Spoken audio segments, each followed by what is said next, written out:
One of my favorite scenes in Studio Ghibli's Whisper of the Heart is this moment in which Shizuku, after 2 months of pouring out her heart and soul, finally finishes writing her story and delivers it to Nishi, the friendly old antique shop owner and grandfather of her love interest, Seiji. She's written with so much dread and anxiety that she demands that she stay at the shop until he finishes reading her story. She's so scared of what Nishi will think that she ends up waiting outside in the freezing cold, even going so far as to sleep while curled up in a ball. Hours later, Nishi finishes the story, finds Shizuku outside, and tells her the 5 words that anyone with an artistically driven dream hopes to hear. Thank you.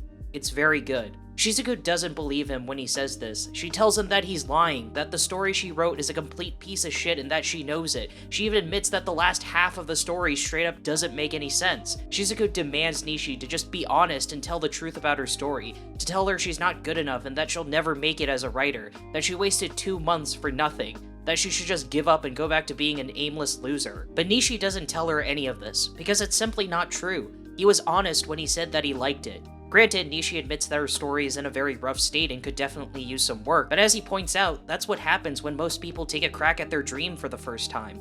The first thing you work on won't be a masterpiece. In fact, it will probably be kind of shitty, something that Nishi states that Seiji had to grapple with himself, as the first violin he ever made ended up being in a similar rough state. But at the end of the day, what's important isn't the quality of your first attempt, it's what you learn from that first attempt. It's how you learn to take failure with humility and grace and use it to better yourself, to improve your craft, to keep pushing yourself until you finally accomplish your dreams. Nishi tells Shizuku that she has potential, she has the chops to be a great writer. She cut out the rough stone from the rock, and now all she needs to do is take her time and polish it until it can become a beautiful gem. The moment Shizuku hears all this, she breaks down crying, but they're tears of joy and relief, knowing that all those 2 months of slaving away at her desk, ignoring her classes, letting her grades drop, getting lectured by her parents, it was all worth it at the end. Hearing Nishi's words of encouragement was what she desperately wanted to hear, and now she can finally be hopeful for her future. This is a sign to Shizuku that Concrete Roads wasn't a fluke. It wasn't something that she was able to just shit out by accident, even if it was something she just wrote as a gag. And now that she realizes that she has the potential to be great, if she continues working hard to improve her writing, everything can only go up from here. There's a reason why I'm dedicating a good chunk of this video to this scene, and it's because, in my opinion, it perfectly encapsulates this entire film's themes and what it wants to communicate to its audience. And it's that you shouldn't let failure get in the way of following your dreams. In fact, failure is a natural, organic element of that journey. Even if you're some genius prodigy, if you're not facing failure at some point down the road, you're either not pushing yourself hard enough or you're not doing it correctly. It doesn't matter if your passion is writing or music or athletics or film or engineering or architecture. No matter how talented you are as a person, you're inevitably going to experience failure at some point, and it's going to hurt a lot when you do. But just because it fucking sucks shouldn't mean you should let it keep you down. You're never going to make A Clockwork Orange or End of Evangelion or Barnyard on your first try, because let's be real,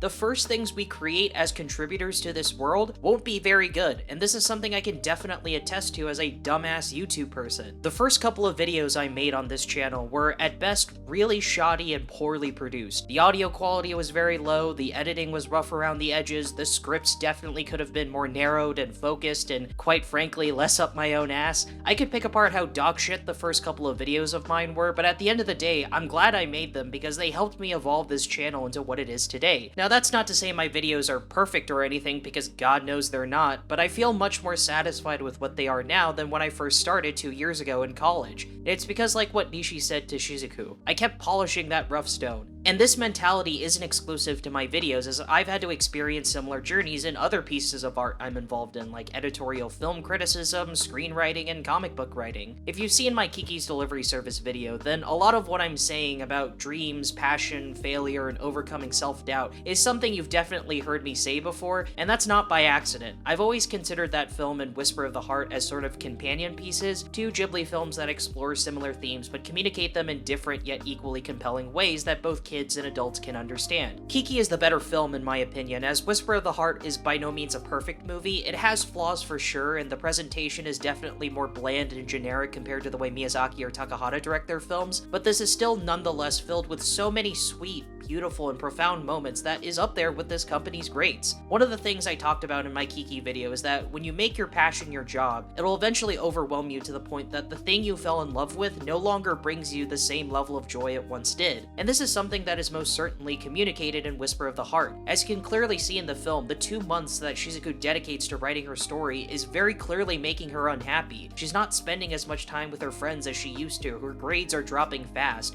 and she's so concerned that her parents think her efforts are a complete waste of time that she doesn't have the heart to tell them about her ambitions of becoming a writer. Writing this story is something Shizuku explicitly wants to do. It's something she needs to do. But you can clearly see that her obsession of finishing this story and making it this masterpiece is eating up inside her. But the anxiety and dread she feels when writing isn't just because of issues of self-doubt or fear, it's because she doesn't want to be left in the dust by Seiji. In the second act, the film makes it clear that while Shizuku is very happy for and supportive of Seiji's dream of going to the violin-making apprenticeship in Italy and becoming a professional violin maker, she's also jealous and insecure of his ambitions as well. While Seiji has known for a while what he wants out of life, it only took until now for Shizuku to realize that writing was her calling card, and because of this, she has this need to speed run through writing her story in 2 months. She's afraid of being left behind, afraid that because she's going on her career journey now, she'll be in an inferior spot compared to Seiji, and this is something I completely connect with as well. I always felt insecure when I was in college because a lot of my classmates and friends already had plans post-graduation. I didn't know that I wanted to be a writer until my last year of college, and because of that,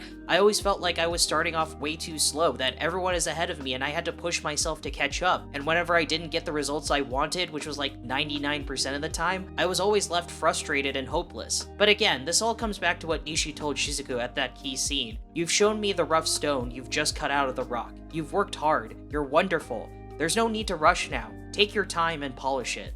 Life isn't a game where you can just speed run and get all the accomplishments super duper fast, nor is it a race in which you compete against others. It doesn't matter if it takes you 5 years or 50 years to accomplish your dream, nor does anyone give a shit if you find your calling at the age of 10 or right when you're attending grad school. The only thing that matters is 1, is your dream important, and 2, are you willing to do whatever it takes to achieve it? And if you said yes to both of those questions, then that's all that matters.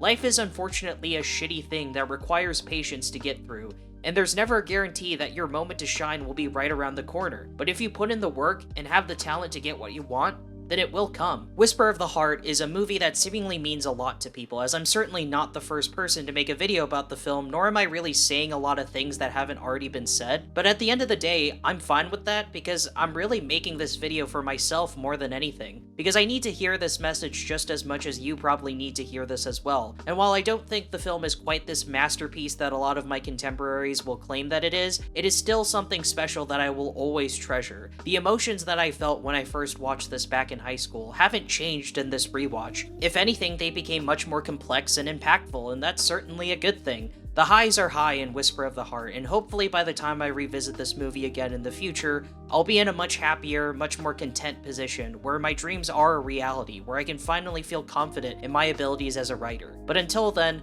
I'll end my rambling here, and hope the message of Whisper of the Heart reaches you as it did for me.